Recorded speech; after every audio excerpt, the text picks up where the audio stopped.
اپنے کے دنیا میں یہی پیمانے دو، دشمن کو ظلم کی برچی سے تم سینہ و دل برمانے دو۔ جب سونا آگ میں پڑتا ہے، جب سونا آگ میں پڑتا ہے تو کندن بن کے نکلتا ہے۔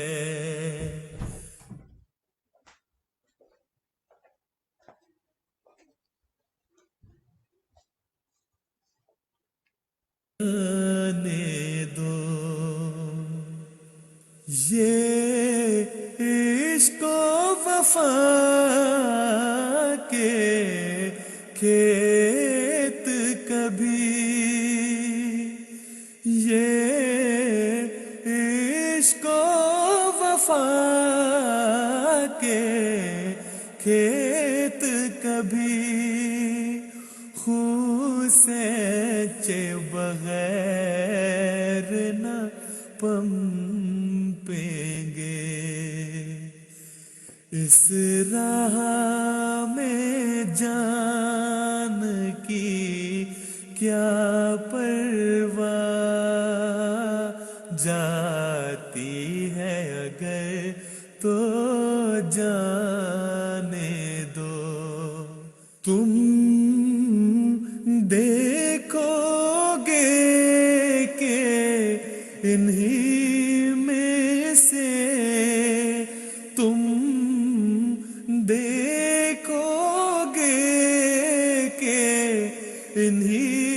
میں سے قطرات محبت ٹپکیں گے۔ بادل آفات و مصائب کے چاہتے ہیں اگر تو چاہنے دو۔ بادل آفات و مصائب کے چاہتے ہیں اگر تو چاہنے دو۔ صادق ہے اگر تو صدق دکھا، صادق ہے اگر تو صدق دکھا، قربانی کر ہر خواہش کی، ہے جن سے وفا کے ماپنے کے دنیا میں یہی پیمانے دو۔ ہے جن سے وفا کے ماپنے کے دنیا میں یہی پیمانے دو۔ دشمن کو ظلم کی برچی سے تم سینہ و دل برمانے دو۔ جب سونا آگ میں پڑتا ہے،